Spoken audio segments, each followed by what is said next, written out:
And we're back to learning Affinity in a year, day 58. Let me show you how you can create donut charts. There are many ways to do it. You can, for example, just use the ellipse tool, hold shift when you drag it, and then convert it to a donut. That does it as well. But there is a specific donut tool. You can find it right here. There's the pi tool, and then a little bit lower.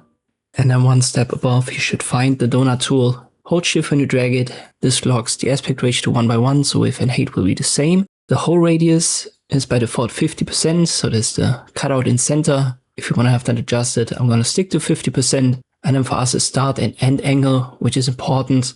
And the total angle will be adjusted accordingly. So start angle 45, end angle 90. This leaves us with a total angle of 45 degrees automatically. To deal with it, I would then press Ctrl C, Ctrl V, which copies the segment, give it a different color.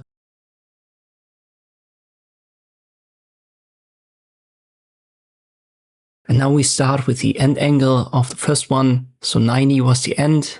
Therefore we make it here the start. And then we add, for example, 40 degrees. And you see how that works. Once again, Ctrl C, Ctrl V to copy and paste. Give it a different fill.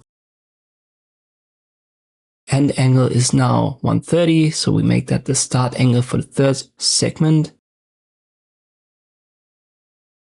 And then let's say we go to 180. Ctrl C, Ctrl V. Recolor it. Our end angle is now 180, therefore this must be the start angle for our fourth segment. And this time let me go a little bit bigger, so maybe like 300.